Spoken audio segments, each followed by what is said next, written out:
Incommensurability is unsettling.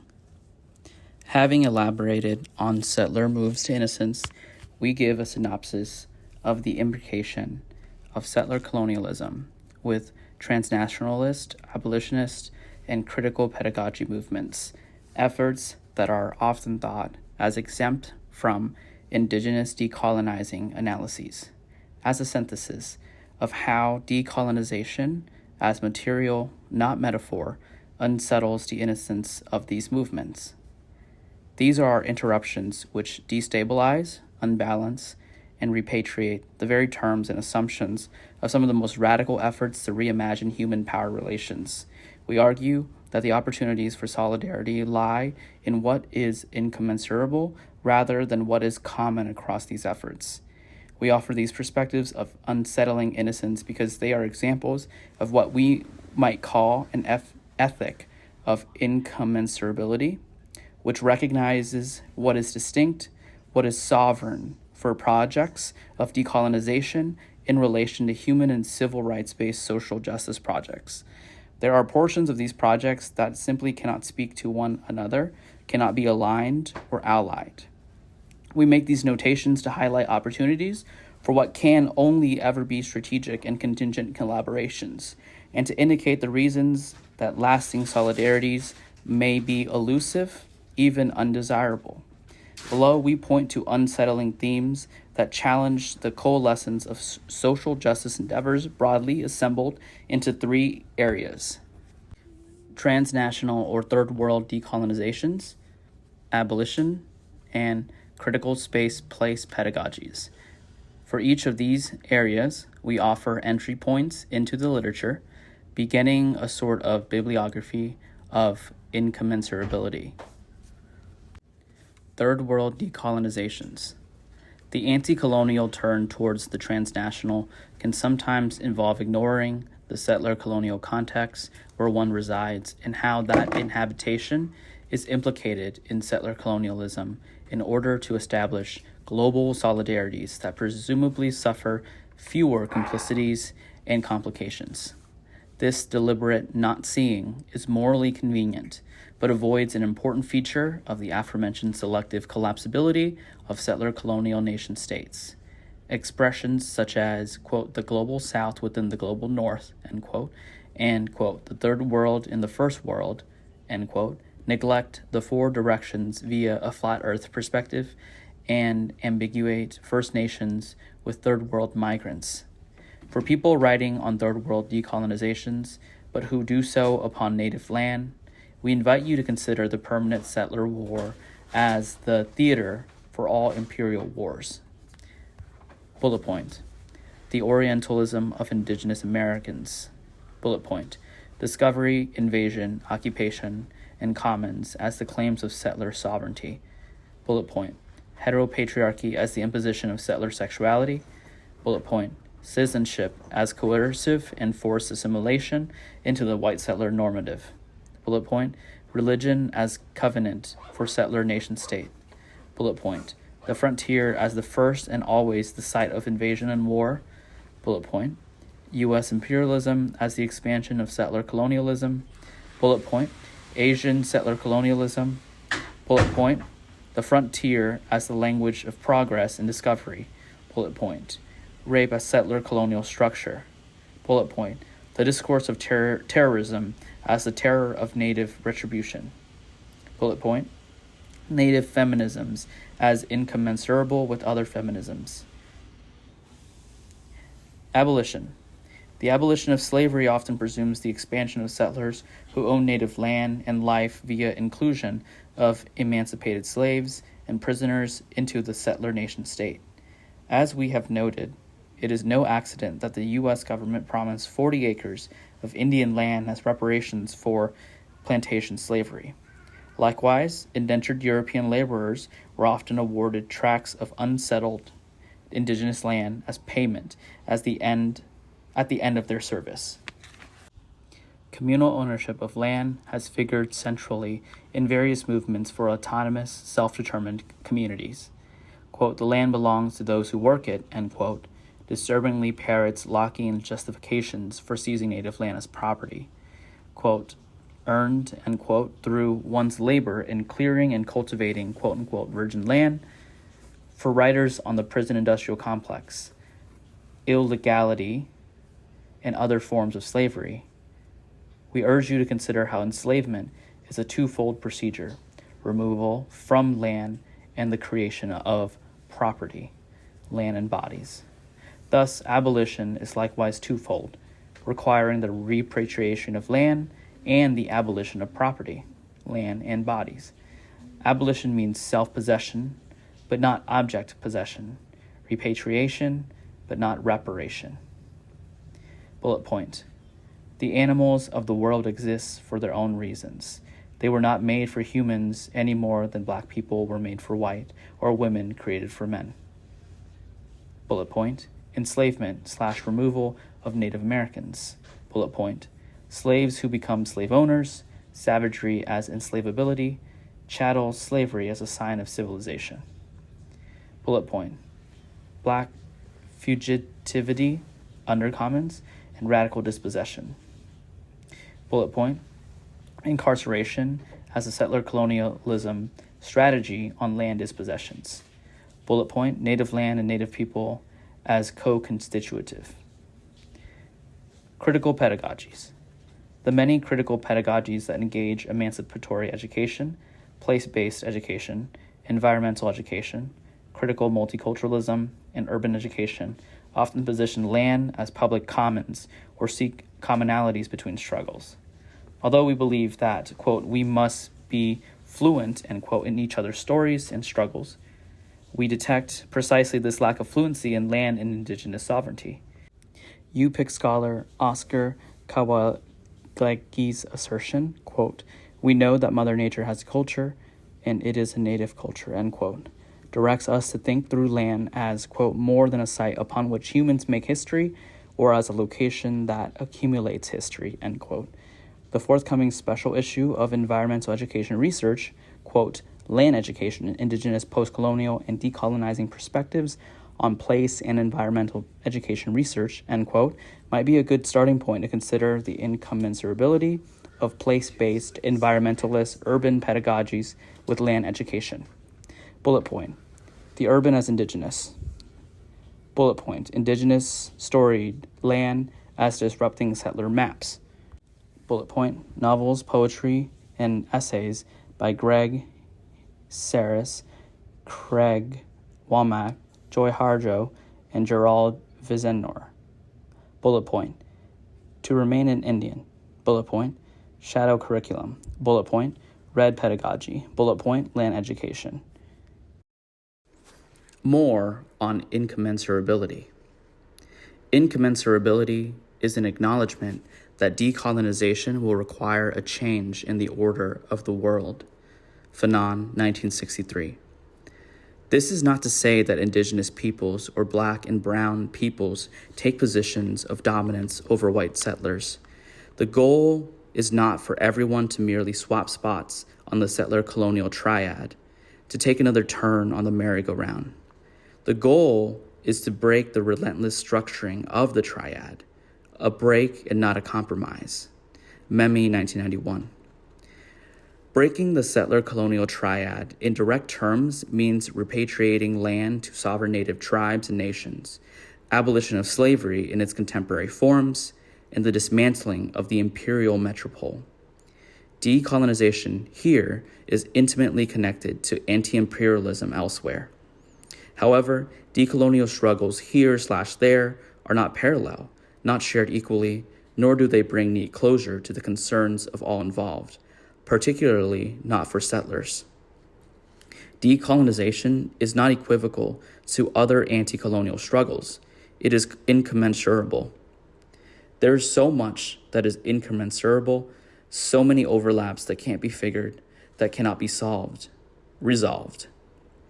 Settler colonialism fuels imperialism all around the globe. Oil is the motor and motive for war, and so was salt. So will be water. Settler sovereignty over these very pieces of earth, air, and water is what makes possible these imperialisms. The same yellow pollen in the water of the Laguna Pueblo Reservation in New Mexico, Leslie Marmon Silko reminds us, is the same uranium that annihilated over 200,000 strangers in 2 flashes. The same yellow pollen that poisons the land from where it came. Used in the same war that took a generation of young Pueblo men. Through the voice of her character, Betoni, Silko writes, quote, 30,000 years ago, they were not strangers. You saw what the evil had done. You saw the witchery ranging as wide as the world, end quote. In Tucson, Arizona, where Silko lives, her books are now banned in schools. Only curricular materials affirming the settler innocence, ingenuity, and right to America may be taught. In No, her response to the 2003 United States invasion of Iraq, Muskogee/Creek poet Joy Harjo writes, yes, that was me you saw shaking with bravery, with a government-issued rifle on my back.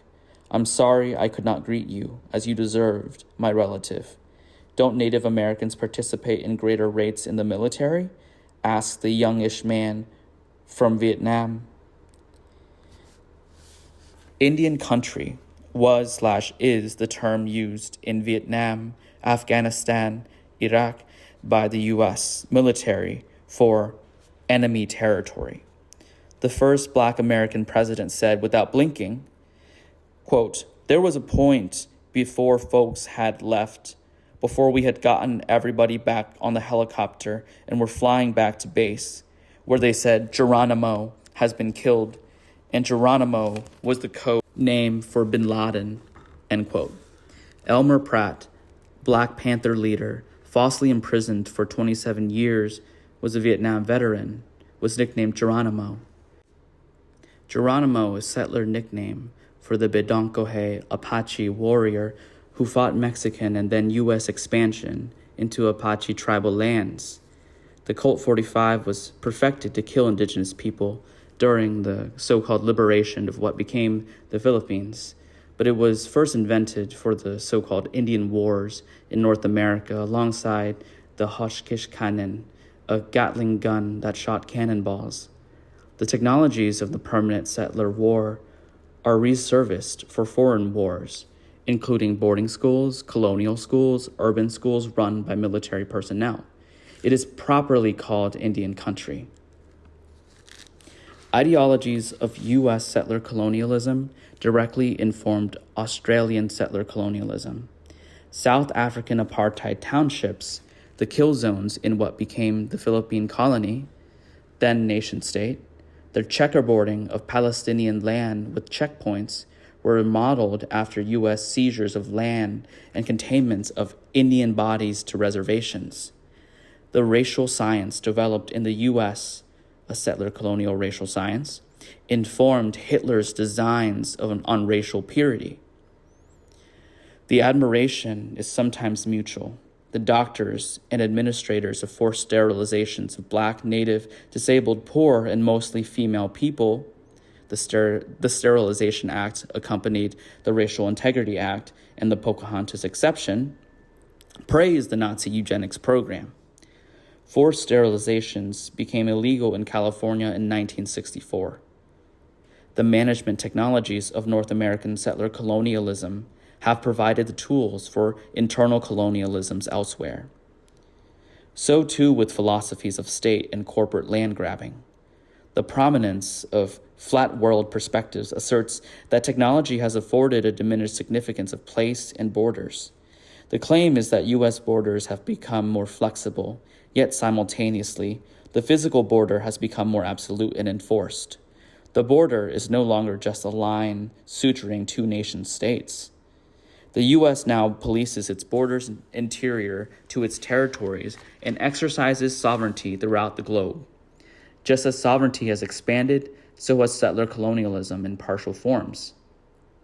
New Orleans' lower Ninth Ward lies at the confluence of river channels and Gulf waters, and the intersection of land grabbing and human bondage. The collapsing levees heralded the selective collapsibility of native slave, again, for the purposes of reinvasion, resettlement, re-inhabitation.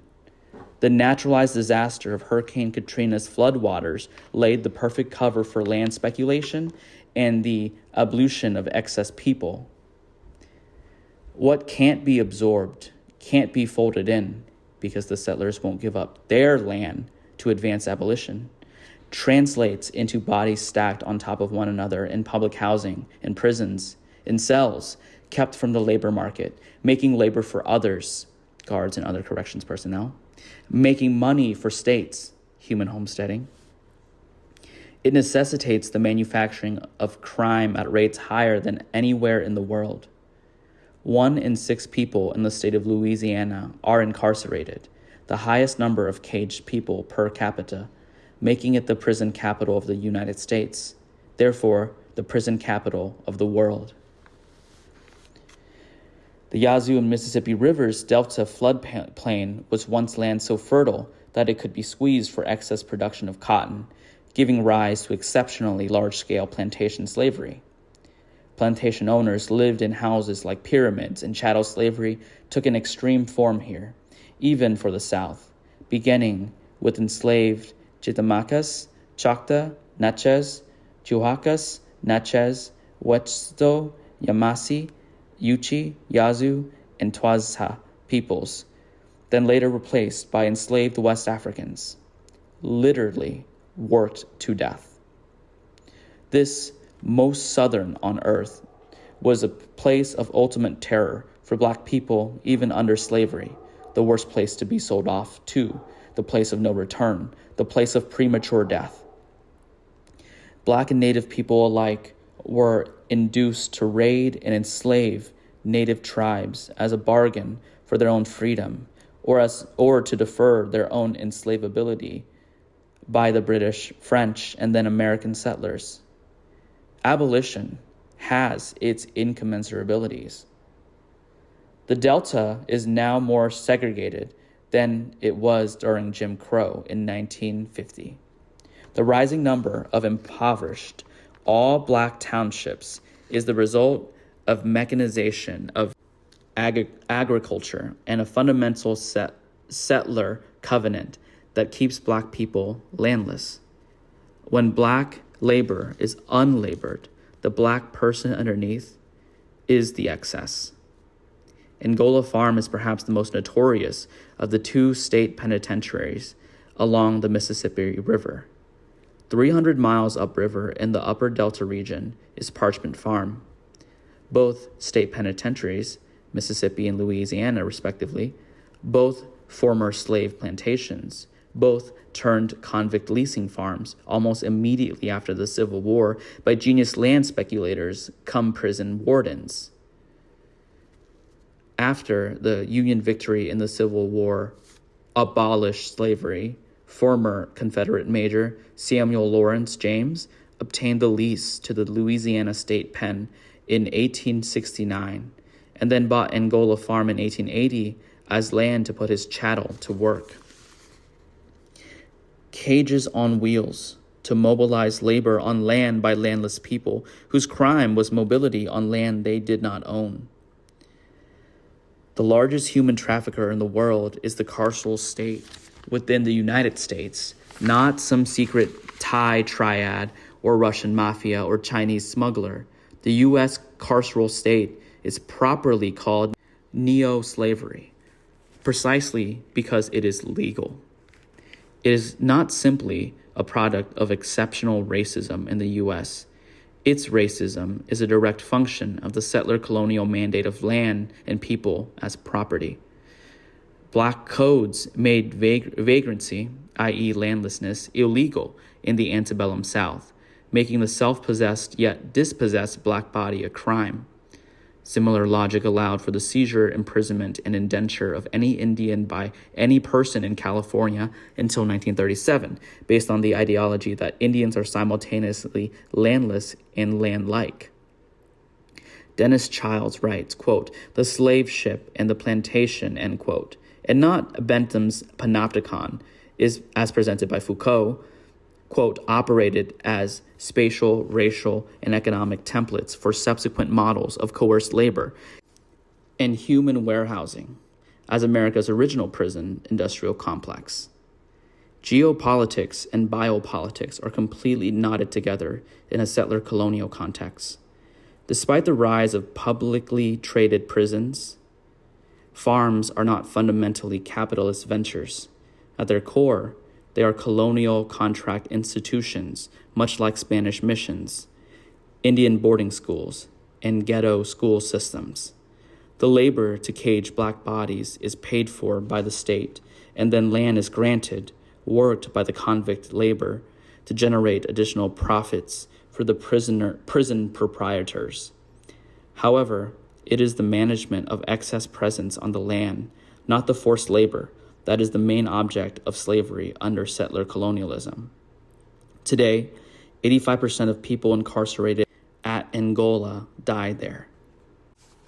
Conclusion: an ethic of incommensurability, which guides moves that unsettle innocence, stands in contrast to aims of reconciliation, which motivate settler moves to innocence. Reconciliation is about recusing settler normalcy, about recusing a settler future. Reconciliation is concerned with questions of what will decolonization look like? What will happen after abolition? What will be the consequences of decolonization for the settler? Incommensurability acknowledges that these questions need not and perhaps cannot be answered in order for decolonization to exist as a framework. We want to say, first, that decolonization is not obliged to answer those questions. Decolonization is not accountable to settlers or settler futurity. Decolonization is accountable to indigenous sovereignty and futurity. Still, we acknowledge the questions of those wary participants of Occupy Oakland and other settlers who want to know what decolonization will require of them. The answers are not fully in view and can't be as long as decolonization remains punctuated by metaphor. The answers will not emerge from friendly understanding, and indeed require a dangerous understanding of uncommonality that uncoalesces coalition politics, moves that may feel very unfriendly. But we will find out the answers as we get there, quote, in the exact measure that we can discern the movements which give decolonization historical form and content, Fanon, end quote. To fully enact an ethic of incommensurability means relinquishing settler futurity, abandoning the hope that settlers may one day be commensurable to native peoples. It means removing the asterisks, periods, commas, apostrophes, and whereases, the buts, and conditional clauses that punctuate decolonization and underwrite settler innocence. The native futures, the lives to be lived once the settler nation is gone, these are the unwritten possibilities made possible by an ethic of incommensurability. Quote, when you take away the punctuation, he says of lines lifted from the documents about military-occupied land, its acreage and location, you take away its finality, opening the possibility of other futures. Craig Santos Perez, Chamorro, scholar and poet. End quote. Decolonization offers a different perspective to human and civil rights-based approaches to justice, an unsettling one, rather than a complementary one. Decolonization is not an, it is an elsewhere.